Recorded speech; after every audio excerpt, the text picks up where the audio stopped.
بسم الله الرحمن الرحيم. In the name of Allah, the entirely merciful, the especially merciful. اقرأ باسم ربك الذي خلق. Recite in the name of your Lord who created. خلق الإنسان من علق. Created man from a clinging substance. اقرأ وربك الأكرم. Recite, and your Lord is the most generous, الذي علم بالقلم. who taught by the pen, علم الإنسان ما لم يعلم. taught man that which he knew not. كلا إن الإنسان ليطغى. No, but indeed man transgresses, أن رآه استغنى. because he sees himself self-sufficient. إن إلى ربك الرجعى. Indeed, to your Lord is the return. أرأيت الذي ينهى. Have you seen the one who forbids, عبدا إذا صلى. a servant when he prays? أرأيت إن كان على الهدى. Have you seen if he is upon guidance, أو أمر بالتقوى. or enjoins righteousness? أرأيت إن كذب وتولى. Have you seen if he denies and turns away? ألم يعلم بأن الله يرى. Does he not know that Allah sees?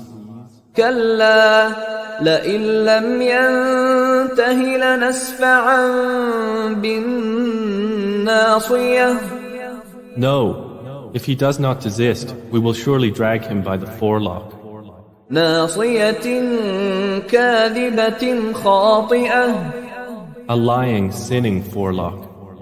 فليدع ناديه. Then let him call his associates.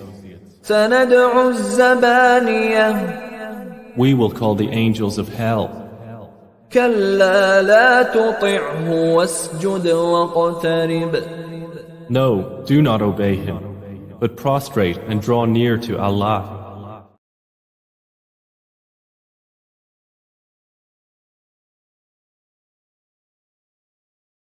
Your host Zubair Akram with another reflections with Sheikh Ridwan Muhammad, my guest. Surah Alaq is what we have been doing in this month of Ramadan so far, first 5 ayahs, and inshallah we'll go straight into the 6th ayah. Assalamu alaikum, Sheikh. Alaikum salam wa rahmatullahi wa barakatuh.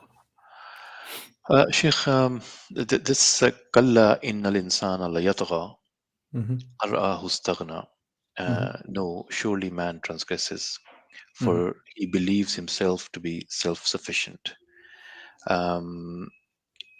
Now, the transgression is due to his feeling of self-sufficiency, and surely we are asked to ask Allah Subhanahu wa Taala. We are to make us ghani. So once you are ghani, you constantly ask for ghina. And once you are ghani, there is a danger that you will transgress. How, yeah. So this balance of where do we stop, where do we stop asking for ghina? Is it something that we should do, or we continue asking for ghina, but we don't become taghi? So I can see where your ocean of confusion is coming from, because the Prophet ﷺ said that the strong believer is more beloved in the eyes of Allah than the weak believer, and strength relates sometimes to financial power, ghina.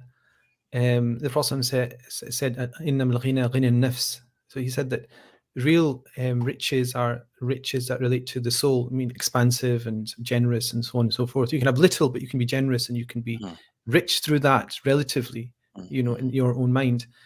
So the whole issue of ghina And even the Prophet ﷺ, in fact, just off the top of my head, the Prophet ﷺ said, "There's no sadaqah illa ala dhahr al-ghina."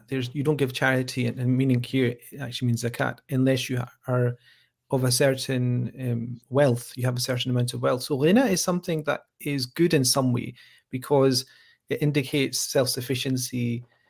You're not a person raising up your hand seeking help from other people. So there's something there that you could probably say is civilizationally very important for us to be strong, financially self-sufficient, being able to help people. Even though it's not the core and reason for our existence, it's important. The chapter, obviously, the first 5 verses of Surah Iqra are all related to the process of revelation, the wisdom of it, and setting the stall for the whole 23 years of revelation the Prophet ﷺ will receive. And then the themes of that are all in some way, I think you could probably argue that they're all, there is an inception of those ideas, everything of the Quran in the first 5 verses, all focused on ilm, on knowledge, on reciting and promulgating and being a civilization. We said last session, I think we talked about Islam being a knowledge civilization by its very nature. And there must be some kind of connection of that to what comes afterwards. So if we think about Allah saying, "Iqra bismi rabbika alladhi khalaq," all the way to Allah subhanahu wa ta'ala saying, "Taught man that which they did not know." So there must be a benefit of that. Like the thing that God taught you that you did not know, there must be a benefit of it. Like God is, essentially God is saying, this book is a book of guidance, it's a furqan, everything you can think about the Quran describing itself as, it is that. And the purpose of that is to be a benefit to you. The reason why that's a benefit to you is because you had lack of knowledge at the beginning. The metaphor is exactly the same as a child being taught for their own benefit, even though they don't know. So there must be something essential that God knows about the human being, that God knows about the deep psychological makeup of ourselves, physiological, psychological, material, spiritual, that God knows as the creator of us, that we overlook. You see where I'm going with this? I know where I'm going with this, which is there's blind spots for you and me of our own being. Yep. Big blind spots. Johari's window, as they call it, right? So there's some, you know that you know, and then people know what you don't know about you. And there's a quadrant that no one knows, only God knows. Yeah, that's Donald Rumsfeld's famous, and he had a variation of that, very famously, about the Iraq War and about the weapons of mass destruction. So there's a whole thing that is a blind spot, and this is why Imam Ghazali, he always says that to understand, because this actually goes to consider yourself istighna and a mustaghni, which is not in need of anything, is a deep spiritual disease. Okay. And essentially after having set down the fact that knowledge is the core of our religious tradition, and without knowledge, without understanding, and without basing things not on rhetoric, not on slogans, not on might, but on the pen, then at that point you can start to remedy things. You can't just shout and try to remedy things. You can't hit somebody and remedy things. You can't force somebody and remedy things. We know that it's something that never works. So what the Quran is saying, that doesn't work in the world. Like oppression cannot be, cannot lead to security, cannot lead to a society which is content with itself. Oppression doesn't do that. Injustice doesn't do that. So at some point there will be victory for those people. At some point there will be recompense for the people that are oppressive. So this move, it's a segue. It's called like a segue. It's like a connection to, indeed, Allah says kalla. Kalla is like, you use this in Arabic, and this is actually one of the signs that Imam Suyuti mentions in his Al-Itqan, and Zarkashi before him mentioned. Words like kalla, particles like kalla, indicate the Meccan nature of what you're reading in the Quran, because it has a very strong wake-up element to it, which is, and in fact in English you can't, I don't know what translation you use, but it's very, very difficult to convey And they use something things like nay, why of course not, or no way. It is very difficult to convey that in English. Kalla is like Nay. it's not nay. It's like in Arabic, it's like, oh my God, what is happening to people? Wake up, people! Like kalla, like Kalla, kalla. so. Kalla only happens when something you've stated something like Hargiz nahi. I harkiz nahi. But you only understand that if somebody has done something and has said something that you have to say harkiz nahi. You no way, this is not No happening, way. not in my Hargiz. watch. No way. Okay, Bilkul what nahi. happened before this? What was in the revelation before this that requires Allah to say kalla inna al-insana la yatgha, that indeed this human being, al-insan, who has this the quality of forgetfulness and has this quality of sociability and has the quality of deep comprehension and understanding, that person thinks that they are istaghna, mustaghni, is self-sufficient because of Yep. what? Because of their forgetfulness, Because because because of he, their he he he taught us what we did not know. yes. So this is going to be Wow. of it. This is going to be some of it. But look at the innal insana la yatgha. Allah mentions insan, and it's for the reason that the human being has this capacity of nisyan. Like you think when things are going well, you think you're mustaghni, you're self-sufficient, because you forgot that you're not. But guess what? This is self-grandeur. The mind becomes so empowered by its own, kind of choice and volition and power that it says, I'm mustaghni, I'm self-sufficient. I don't need anything. I don't need God. I don't need anything except myself. And there's also this idea of human beings as communities. They feel, as a civilization, because uns is indicates in a civilizational aspect of it. As a civilization, we build so much that we think we are self-sufficient. Think of all the great nations of the past essentially ended up worshipping themselves, creating their own idols, because they felt as a civilization we are free of any divine help, need, intervention, any need to worship and go back to our source. And also this idea of intellectually, remember these are three things I mentioned previously, but insan, Imam Raghib Asfahani mentions this in his Imam Feroz Abadi, sorry, he mentions this in his Kitab al-Basair on Tafsir. Very rare tafsir. It's a very excellent tafsir if anyone wants to, knows Arabic. It's worth getting.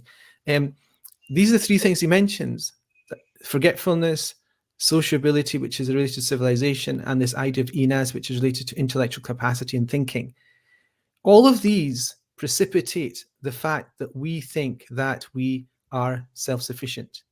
And this is, كلا إن الإنسان لا يطغى, is this idea of overstepping the mark, being taghi. Taghi in Arabic is this idea which is tughyan, which is like this injustice, this avalanche of everything is it's almost like a tsunami. this is it. Tughyan is like this overwhelming sense of entitlement that people have, and in which with it comes injustice, oppression, might is right. Everything comes with this. The human being has overstepped the mark. And this is what is going to be related to this idea of knowledge. If God is telling you what you did not know, it's something that you do not know, which is internal to yourself, which is your frailties as a human being, frailties as a civilization. So a civilization can be strong militarily, economically. It can, at that point, cannot consider itself to be self-sufficient because it's reliant on Allah. Human beings, Self-sufficiency is related to the knowledge, right? Because knowledge is power. Knowledge brings you prosperity. Knowledge brings you awareness. Knowledge is something that takes you from A to B. So is it the relation of Tughyan is overemphasis on the knowledge we possess, we have, and things we can do? Yeah, so this is the thing I was saying. When Allah says, "Kalla innal insana," the human being is in a state of tughyan, oppression of himself and others. If you look at it from the three perspectives, you forget who you are, your origin, and then when you forget who you are, you think you're self-sufficient, you live forever. And then, in that aspect also is the fact that you forget your frailties. You forget your blind spots. This is why Imam Ghazali said that every single person has to have something, some means by which they can find out their own ailments, spiritual ailments. And he said at the core of that is having a teacher who is perceptive of the feelings of the nafs. And he said if you can't have that, then have a brother or sister who is critical of you to the point that they show you your frailties, but out of sincerity. And then Imam Ghazali, rahimahullah, he says that I think he was mentioning about your enemies. Find out what your enemies say and see if anything out of that has any inkling of truth, and then that will show you your frailty as well, your feelings as well. And he also said the way to one. I think the fourth one was that if you interact with people, you will see the frailties in other people, so you won't replicate them in yourself. So you mix with people and you see this person's miserly, this person's arrogant, this person is that. So you see that, I don't like that. Okay, I'm not going to do it. So there's 4 paths that Imam Ghazali mentions. This is all from ilm. This is all Sheikh, from knowledge. can we repeat those 4 things? One is interaction with people. Other is so this is off my top of my head. I'm sure that Imam Ghazali said a teacher. A teacher. And this is in order, actually. Let me put it in order. It's a teacher, a sheikh. Basir, which is a sheikh that has deep perception of the feelings of human beings, and then they guide you on that. And if not, then a sincere brother, friend, sister who is sincere to the point of showing you your frailties. Let's like Sayyidina Umar and Abu Musa al-Ash'ari radiyallahu anhuma. Sayyidina Umar used to keep him with him because he used to always keep him straight. Every time he felt that he was being lax, he would say, Umar, he just said, know your place. Do you understand? How happy is a person that has that kind of person? And then the third was looking at the feelings of other people and then not replicating them yourself. And the last was, it could be the other way around. The last two could be the other way around, but the last two were that and looking at what your enemies say, because there may be truth. Maybe truth. Amongst the animosity and the vendettas and the agendas, I mean, they may be exploiting your weakness, but nevertheless, the weakness is there. Exactly. I mean, that's why not get it from the people that will look for your weaknesses. Exactly. There's nothing better. In fact, like in tech, they employ people to hack into companies. Like companies employ people to hack into their companies, which sounds stupid, but essentially they're there to play the devil's advocate. You understand? True. Sheikh, this knowledge, it says خلق الإنسان من علق اقرأ ربك الأكرم الذي علم بالقلم, who taught by the pen and taught man what he did not know. This is a translation, right? Ma la ya'lam. Ma is has ambiguity. Ma means everything you can think of. That is what God taught man. It can include material, scientific. It can include things about your own self, the nafs, insights into those things, insights into what the ruh is, according to one of 2 opinions, etc., etc. So it's such a general, inclusive statement that it means there's nothing outside the realm of what God taught us. Malam. Ma lam ya. So anything you did not, like, what did you know when you were born? Nothing. So the process of you learning is from somebody else, isn't it? Like whoever gave you something of knowledge, got it or gave it to you. That person came into the world not knowing anything. They got it from somebody else. That person who came into the earth came in, and then you think, it's like at this point there's an explosion of people learning from each other. And then if you keep going back, there's this idea, okay, where did it come from? Where did the initial impulse of knowledge come from itself? Just a proof that Allah exists. If you want to start to go into that realm, this is a perfect proof that Allah subhanahu wa ta'ala exists, because there has to be a source to the impulse of knowing itself. So in this verse, last verse is actually, we just realize, I don't know if any scholars mentioned that, but that is a proof that God exists, because the whole idea of not having knowledge now presupposes that that came from something else, and that came from somewhere else, and it came from there has to be, this is why in logic they say that, anything that has a beginning has a cause. Your knowledge had a beginning. The person who taught you's knowledge has had a beginning. The person who taught you that taught you that taught you had a beginning at some point, unless you go into infinity, which you can't because of the Big Bang Theory, for example, or the impossibility of a unending regress into the past. You have to say that came out of something that's external to the human beings or external to the material world, which is Allah. And there you go, bang. And then at that point, Allah says, look, I exist. I taught you what you don't know. Kalla, despite the proof that I have given you, innal insan, despite it, the human being is still arrogant and vicious in his arrogance. Ar-ra'ahu istaghna, because he sees himself that he did it all himself. Istaghna.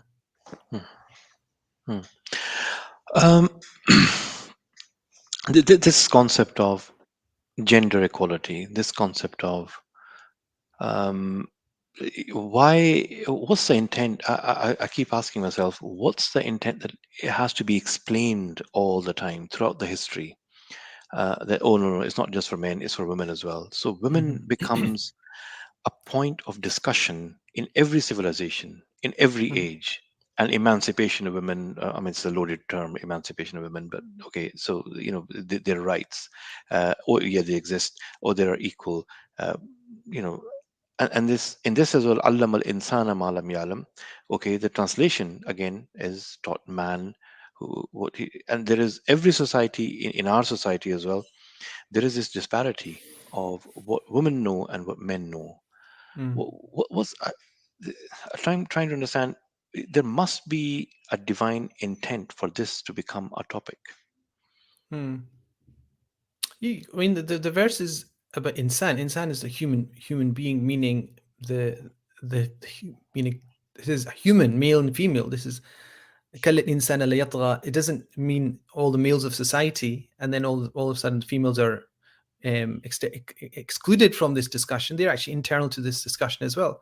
And in our tradition, it's very interesting that the female voice and the education and empowerment of the female voice from the time the Prophet ﷺ was very pronounced, extremely pronounced. More, you could not make it more pronounced. The Quran quotes the complaints of women against their husbands, for example.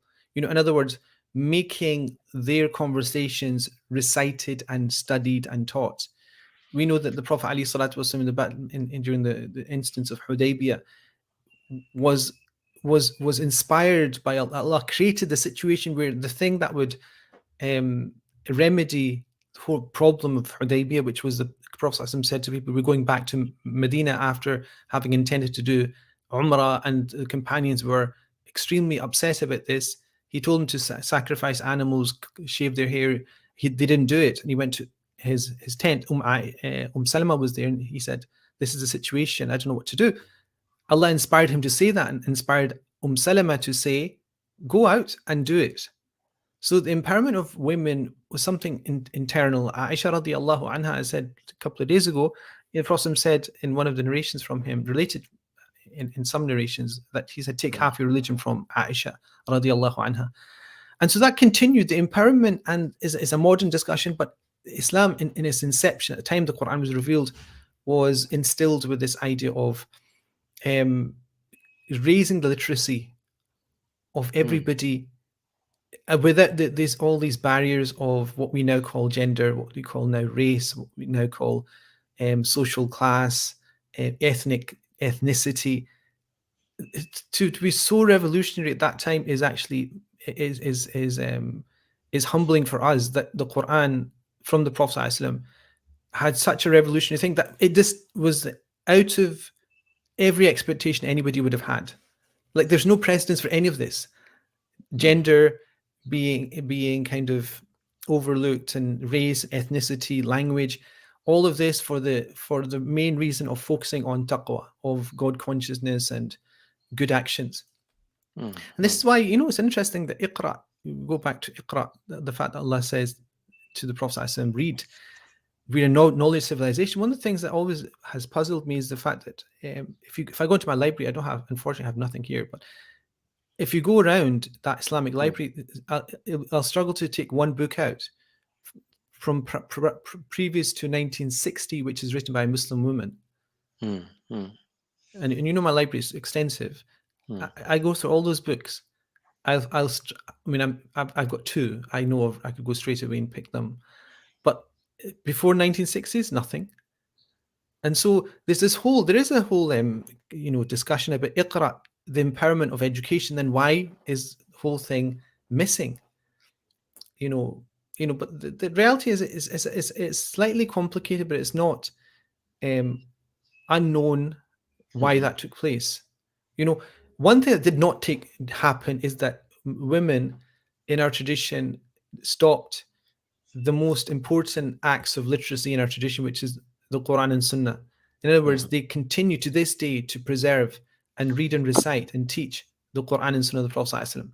It's a given. Like teaching, I'm saying reciting and memorizing. So, when I was in Damascus, one of my teachers, Sheikh Nurdin Ita rahimahullah, passed away last year. He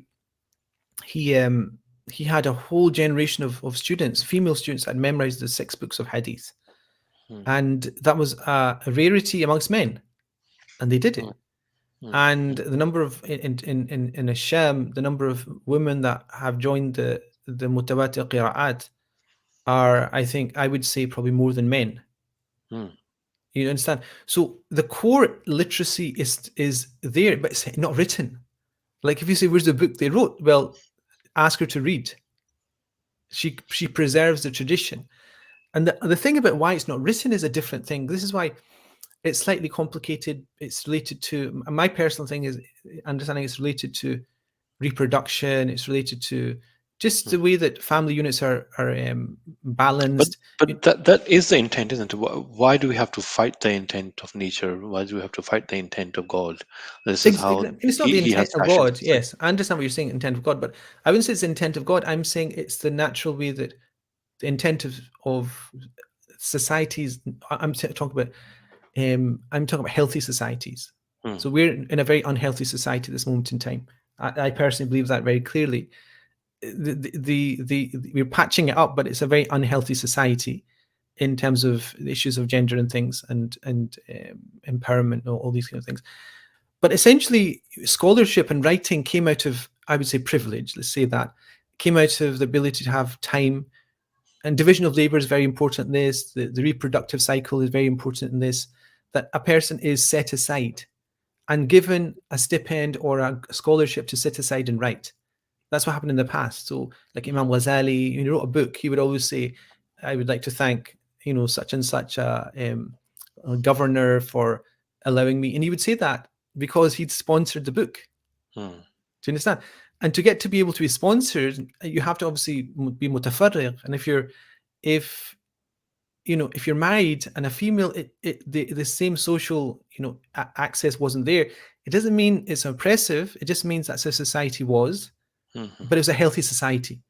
So we shouldn't look back and say, well, why did women not write? Because just for that reason, and it doesn't have to be like this now, but for that reason, there wasn't the ability for women to be sitting aside and authoring and ignoring the natural, kind of callings of a family life and service to their wider community through oral teaching, for example. And I think that is the thing that nobody really talks about, because people say, well, women hadith scholars and so on and so forth, but why did they not write? If you're saying lots of women narrated hadith, but why did they not write? I think that's probably the most interesting. So Iqra still pervades both males and females, and I think in Islamic civilization. We're going for an ad break in this reflection with Sheikh Ridwan Muhammad.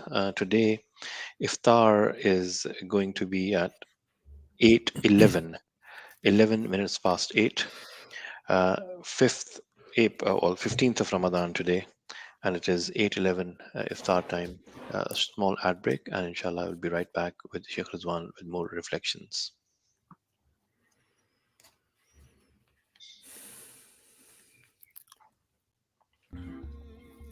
Radio Ramadan 365 signed for the soul.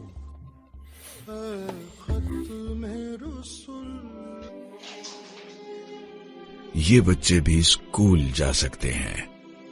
गजाली education trust अपने 700 से ज्यादा स्कूलों में 1 लाख से ज्यादा बच्चों का मुस्तकबिल संवारने में कोशां है।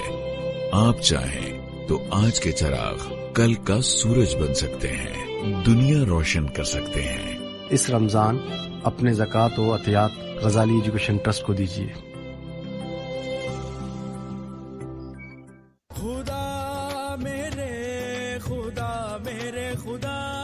दुनिया को जगाना है, सबको बताना है, रमजान में मसलों को रास्ता दिखाना है। With years of experience and an extensive portfolio, Shield Associates provide an excellent accountancy and bookkeeping service. So if numbers and deadlines are giving you a hard time, come along to our office on 215 Albert Drive. Shields Associates, the accountants you can trust.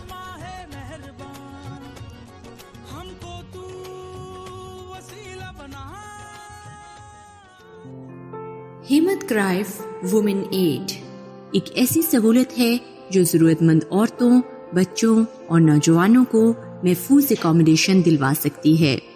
ये service उन खवातीन, नौजवानों और बच्चों के लिए है जो माइनॉरिटी एथनिक कम्युनिटी के दायरे में गिने जाते हैं।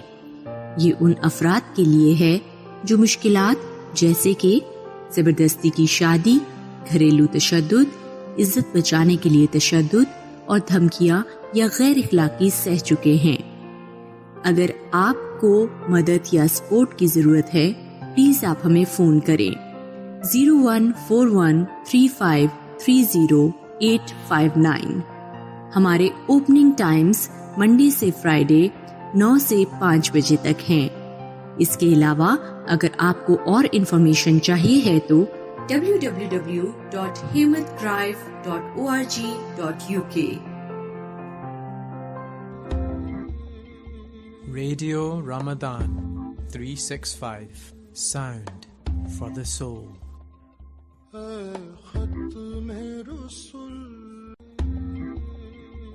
Radio Ramadan 365 Sound for the Soul. بسم الله الرحمن الرحيم. In the name of Allah, the entirely merciful, the especially merciful. كلا إن الإنسان ليطغى. No, but indeed man transgresses, أن رآه استغنى. because he sees himself self-sufficient. إن إلى ربك الرجعى. Indeed, to your Lord is the return. أرأيت الذي ينهى. Have you seen the one who forbids, عبدا إذا صلى. a servant when he prays? أرأيت إن كان على الهدى. Have you seen if he is upon guidance, أو أمر بالتقوى. or enjoins righteousness? أرأيت إن كذب وتولى. Have you seen if he denies and turns away? ألم يعلم بأن الله يرى. Does he not know that Allah sees?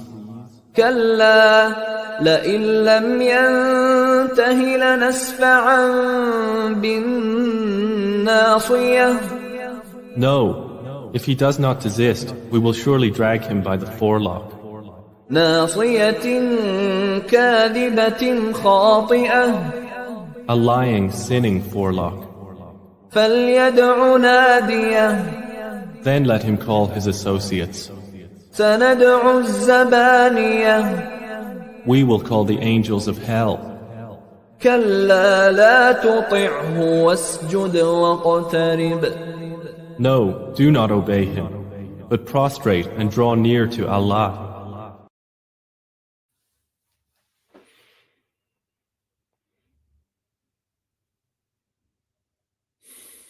اقرأ باسم ربك الذي خلق. Alhamdulillah, we've covered a few themes around these ayahs. Knowledge, how big a gift that is, and how what's istighna. Today we covered istighna. Prior to that, there was and what's also what's the meaning of being taghi? What's the meaning of taghi? Yeah, what's the meaning of taghi? Turbulence, I would say. Extreme form of turbulence, extreme form, just like tsunami, and a feeling of self-sufficiency to an extent that you do everything and you're responsible for all your successes. And when that feeling arrives in a human being, how destructive that is. Before that, the one of the most important things that we learned in this series of podcasts was the daruj, the gradualness, the nature of gradualness in in this life, how important it is, how much of a role it plays in us in success of one's life, in nation's life, or in an individual's life. So, Sheikh, tadarruj. Can we just make a step back, a connection between istighna and tadarruj? Istighna and tadarruj. Well, the obvious thing is that you make a jump. Tadarruj is all about gradation and understanding each step of your journey, of your knowledge journey, and then getting to the point that you realize, okay, you are in need of something else. It's based upon the fact that you're a project. You're a project in motion. You are something that is a work in progress, as we say. And that work in progress requires external help, which is Allah subhanahu wa ta'ala. You cannot do this yourself. You cannot develop yourself. You cannot educate yourself. You cannot grow as a society yourself. All these things are part and parcel of tadarruj, which is such an important, concept, which has been going on for the last 12 sessions. We've been doing Iqra, so Iqra, Alaq. We've been talking about tadarruj. It came up because of the whole piecemeal revelation. If you don't mind, I'm going to go off topic slightly because that we did an off top. I think you asked me about this whole issue of Hamza Yusuf, and it was unscripted. I just gave you my opinion. I didn't want to talk about it, but apparently there was a lot of feedback on that, which I thought was interesting because the reason it was interesting because somebody actually made a video about that video, which actually the issue was that video was released edited and it was cut out of the context what we were talking about. It was about tadarruj. And so there was two people that made, inshallah sincere people, made a video about this whole controversy, which they have the right to do. But also, I think they misrepresented very clearly what I was saying. In fact, at the end of the video that was made on that, one of the presenters said he hadn't watched what I'd said. He just heard it. So I think it was interesting. So I asked one of my students, I asked her to look at the video, look at the criticisms of people that are generally reading and talking about this, and just, summarize what she felt were the main criticisms that came out of it. And, she said, well, there's a whole discussion about tadarruj in that video. It was out of context. So I don't think the people knew what the issue of tadarruj was. But there was 3 points she said, and I think it is important to go through them because the community needs to know this idea of the gradation of knowledge. They have to know the things that are spoken about in a way that you systematically address a situation. And I think the first thing that came out was, I'm naive in my understanding of LGBT issues. So that was the first thing. So the issue there is quite an interesting that I've in last summer, I don't know if you noticed, but I was barred from speaking at Glasgow University on gender. Yes, okay. I was barred. So GUMSA and the Students' Union, and there's a whole thing there. My kids' schooling, the situation of my schooling, kids as well, the whole issue of gender and my opposition to that. In 2017, 2018, I spoke in Birmingham on an issue of the Religious and Sex Education Act.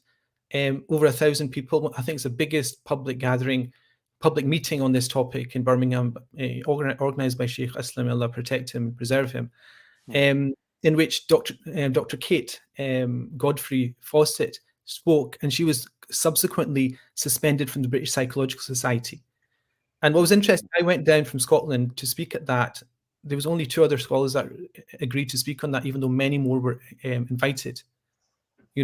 So, I'm not naive about these issues. I've been speaking about relativism, the corrosion of identity, and the fact that this stops us from, commanding the good and forbidding evil.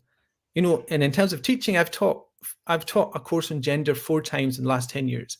I've, got a 12-session course on gender and, 3 hours of Q&A after that. Did it last year. I've got a series in Condover Hall. We had a series of lectures on this topic of gender as well, raising awareness of it. And more widely, I've been speaking, I think it was about 6 months ago, I did a whole course about Islam in the West, which was talking about identity politics, the danger of identity politics, and the gender issue is one aspect of that. So I think this issue of naivety that I don't know what I'm talking about, of gender, and the fact that I'm naive, I've been consistent in raising this issue. I met with the Muslim Council of Scotland, imploring them in 2018 to do something about this RSE, and they said that they didn't feel that they could do this publicly. Okay, so I've been, this, I've been doing that for absolutely 10 years, and everyone said, scholars have said to me, I meet scholars all the time, and say, well, Sheikh, why are you doing such divisive topics? And I said, well, I think that they want someone needs to speak. Someone needs to speak. Somebody needs to speak. So I think this issue of naivety, you can attack me wherever you want. I'm not naive about the topics. And I would challenge anybody to name a scholar in the UK who is more read up and clued up on the issue of gender. That's the first thing. The second thing was personal motives. She said that the other thing was you've got personal motive here. Look, one of my teacher, Sheikh Salih Farfour, and this has been my kind of calling card and issues of politics and power, which is he was used to be visited by the Prime Minister of Syria, the Democratic Republic of Syria in the 60s, Shukri Kawutli, who was very and people consider him to be generally a good leader at the time. He used to visit Sheikh Saleh, and Sheikh Saleh used to make a point of leaving the house just before he came to visit him. The president's coming, and obviously you're going to be prepared and you're going to welcome him. He used to leave. He used to go into the marketplace and used to go and meet people, and he used to make the president wait for him. And when he came in, the president would be seated in the house, and he would have to stand up for Sheikh Saleh. And his son told me, he said, I asked my father, this has happened 2 times, and I've seen this. Why did you do this? He says, because this person has power, he will never be humbled except by me. And so, that we had this Al-Khidma dinner. Was it Al-Khidma, the charity dinner? Yes. You remember there was a table for me? Yeah. And I didn't sit at it. Remember the VIP? I know that. You remember that? I know that. And you looked very upset. I know the people sitting there, but yes. Yeah, so the reason I do that, and this is across the board, because I do not give this image that I'm there to anybody of power, wealth, authority, political office. I generally stay a very distant place with them. Every single politician, they know that. The politicians know that. But the question is that people have said Muslim community is generally very upset. The practicing one, they're very upset with Hamza and his stance. No. So what I'm doing, So what I'm doing is, you seem to have kind of supported him. No. So the point here is, the third point I would say is, I have this idea that I'm a personal friend of Hamza Yusuf. I know Hamza Yusuf. In the last, I would say, 8 or 9 years, I probably met him 4 times. Three of those times has been in passing in a general, and we're in the same country, the same city, and we're very active. And before that, probably 2009, we were both, GUMSA presidents, Muslim Student Society. And so the reason that people say all this is there's no personal motive. The reason for that distance I have with politicians, and I'll give you another story. I drafted this document, the shared values document between Christianity and Islam, published by the Church of Scotland and the Islamic Finance Council. I delivered that just in the outskirts of Edinburgh. I finished it. There was a reception hosted by the Scottish Government in which there was Nicola Sturgeon, there was Hamza Yusuf. Everybody invited me to go, and I was obviously the person who drafted and probably the person who is responsible for the whole thing. I was at the train station. I think it was the one before Haymarket. 2 stations to the left is the main station of Edinburgh to get to the reception at Edinburgh Castle. And the other is to Glasgow, to Hindland, which is my house, to pick up my son. I swear by Allah, what came to me is I do not make power cause me to decide what to do. So I went to pick my son up. My wife knows this as well. She said, you're supposed to be the castle. I said, no, I'm not at the castle. I'm picking my son up. The reason for all this is that when I advise somebody, I do it not out of personal motive. Okay. So then you come to this whole idea of why did I do this? So this is the third point. She said, well, you know, and this, in fact, this is quite embarrassing because scholars have contacted me saying, oh, we're really confused. And I said, if you're educated, you will not be confused. Because this issue of takfir, which is the third point, is actually very, very important. A person who is illiterate to give a fatwa in public on the excommunication of a specific individual, the fitna of that in a public context is something you as a community do not want to open. Because this person who made this video, he made a video about somebody else. There was a mufti in Birmingham, and he said something about Palestine. He incited people, and as a result, his family was attacked at night. Okay, so this person has a track record of doing this, and if you as a community cannot understand that there's some kind of method and procedure to doing this, and we're not uncivilized, you really need to rectify yourself in terms of priorities. So if you think about what's happening here, there's a real world danger here. First of all, it's a religious danger as well. The moment that you start to say someone's a kafir, the Prophet said that comes back to one of you. That should lead to a person not making a personal attack of kufr on somebody, but he can do other things. And this is why I was saying that there's limited benefit in making a personal attack, but there's a benefit if that person who had made this video that I spoke about had said a specific statement is kufr, ahlan wa sahlan, I would have supported him wholeheartedly. I would have made any video at all, because that's what we teach. In fact, if you want to know what I'm teaching a book in Aqidah, Imam Abu Hanifa's Fiqh al-Akbar, with the commentary of Mighnasawi and Al-Qari. At this moment in time, you can ask the students that are doing this course, at this moment in time, the lessons they're doing are on takfir and the complexities of takfir. So it's not as if I don't know this topic. The students that are doing it will know if I'm lying or not. They're doing it. And so the reason why I was making that caveat is because I am sworn by the knowledge that I have been given by Allah through my teachers. They have asked me to do this. In other words, to convey what I know, and this is what I'm doing. The whole point is that there's so much ambiguity here over making a public statement of the kufr of an individual. I'm not talking about a statement. You can say, for example, a person who says that if a Muslim has the act of homosexual intercourse, a male with a male, if a Muslim does that and says that it's not a sin, that statement is kufr. That is absolutely true. That was not what was said. Okay, that statement is kufr. Now, the whole thing here is that until we verify that, and unfortunately, I'm sorry to say to this community and to everybody listening, there is a procedure to these things. Yeah. There has to be a procedure to these things. Otherwise, you'll just end up lynching people. And the reason why there's a system to this is that there's so many possibilities here. If you assume something from somebody else, in fiqh is well known in usul, lazim al-madhhab laysa bi-madhhab. Just because something is implied by something, it doesn't mean you can make that jump. It's well known. If you're a scholar, you'll know what I'm talking about. There's also a distinction between a statement of kufr and the person being kafir. It's well known.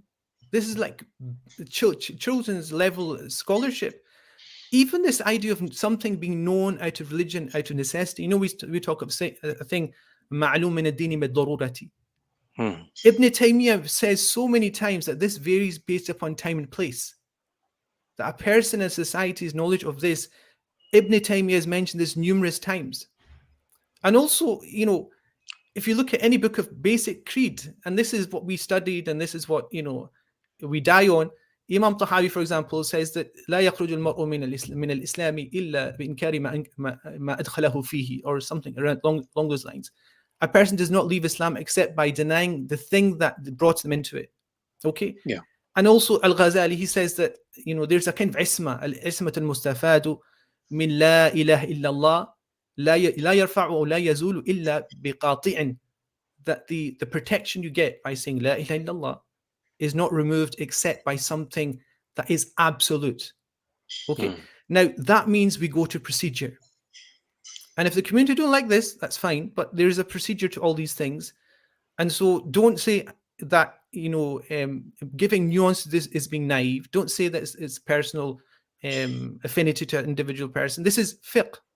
This is a religion. If you don't like it, there's other religions. But this is what we built over on the back of Iqra bismi rabbika alladhi khalaq, the whole civilization of ilm, which is, you know, Ibn Taymiyyah, he said that you cannot establish the takfir of anybody إلا بعد إقامة الحجة وإزالة الشبهة, until you establish definitively the proof against the person and you remove any doubt the person may have had over what they've said, and also doubt that you have over what they've said. Because, you know, give you examples, this will, you know, the time of Sayyidina Umar, there was Muslims who believed that the drinking wine was permissible. This is related by Al-Hakim and Nisa'i in the Sunan collections. Well, no, he did not declare takfir on those people until, and if somebody can tell me here, listening to this in Glasgow or wherever they're listening, that people do not know that wine is haram. And, you know, even, you know, Zubair, look, you know, the issue of the Ridda, you know, saying Abu Bakr radiallahu anhu, he fought the battle of Ridda. Do you know why he fought the battles of Ridda, the wars of Ridda? The zakat thing. And why did he fight them? Because they weren't paying. Yeah. They left Islam. They left Islam. No, they didn't. That's not the reason he fought them. No, they did not. They just refused a commandment, which was that they refused to pay zakat. Yeah, so what does that mean? Make them? Taghi. So the interesting here is, I've talked about this many times, that when Sayyidina Abu Bakr fought the battles of apostasy, there was two types of battles of apostasy. There was battles of apostasy which were waged against people like Tulayha al-Azadi, for example, from Yemen, who went back to worshipping idols, which was based upon kufr. And the second type, and Imam Shafi'i mentions this in his Kitab al-It's well known that he mentions this, that there's two types of ridda. One is ridda from the faith, and one is ridda from essentially doing something that was known that it should be done, that was done for the Prophet ﷺ, but they denied it. And so you have a very interesting situation where the procedural issue has to be met. And the other thing is shubha. You know, just people probably thinking, well, no, it's clear, but it's not clear according to the procedure for you to say this person is a kafir. It's clear to say this statement is kufr. Okay. And the reason why I'm saying that is because it's not making excuse for a friend. This is making excuses for somebody that Allah and the Messenger has asked you make excuses for, not him, but anybody in that situation. Because, you know, there's, you know, Allah subhanahu wa ta'ala says that, you know, those that believe in it, you know, and those people who make a statement, but their heart is content in faith. So this whole idea of being content, you know, وَقَلْبُ مُطْمَئِنُ بِالْإِيمَانِ, is quite interesting because ikrah is of different types. I mean, scholars, even, you know, contemporary scholars are talking about this. Ikrah can be of different types. You know, a person can be pushed into misspeaking something based upon pressure. If you've ever been interviewed by a newscast and they put you on the spot, is that no pressure? Now, did you make a mistake? There is, if you even say 1% possibility in procedural Islamic law, me as a scholar, I cannot deny and relegate that 1%. Who's saying this? This is every single scholar that will listen to this will know this. If you're illiterate in Islamic studies, that's not my problem. Okay? And the fact could be that it comes out of ignorance. Now, you could say, well, he said I can't change scripture, but what is he thinking about? He may, I mean, this is again the 1% possibility. He has to clarify this. Yeah, that he could have thought. No, not sound, but he could have thought. I mean, I'm just saying, look, what could he say to me, or somebody like that situation say to me? He could say, well, I thought, non-Muslims, if they have gay sex, they're not obliged to, they're not Muslims anyway. So the idea of a sin for a non-Muslim, in fact, this has its core in a whole difference between the Hanafis and the Shafis and Malikis on whether disbelievers are ordered to, with the furu', which is the details of Islamic law, which the Hanafis say they're not. But it doesn't affect, this is a misunderstanding if you apply that here, but it is, a possibility. I'm saying the shubha is there, and the jahl is there, and the possibility of ikrah, which is coercion of some sort, psychological or whatever, and pressure or whatever. And people in public life, you ask Allah to protect you from being in public life. If you're listening, sitting and eating, getting ready for iftar, and just having your comments on Facebook and doing videos is not going to cut the mustard here.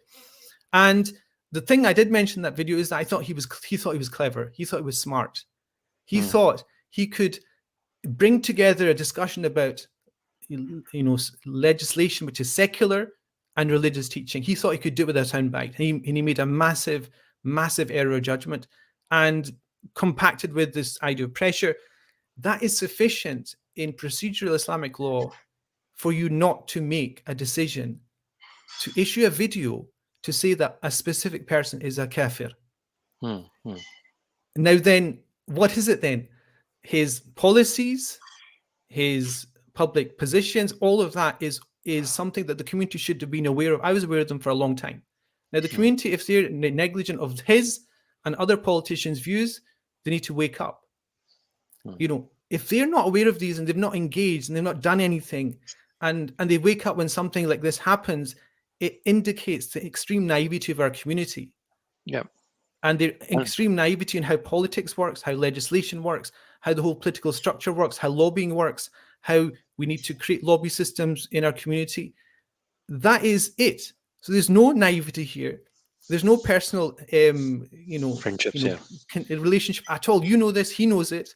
I know it. Everyone who knows me knows that. Okay. It means that this issue is an issue of takfir.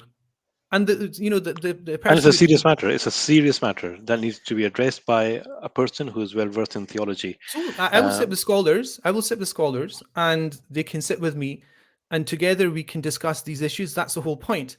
Not with a person who doesn't even know the danger and the context of making a video directly accusing somebody of not declaring, he's saying he's excommunicated. Who gives him the authority? Who gives him the knowledge qualifications? By his very act shows his inability to understand the procedural issues of that.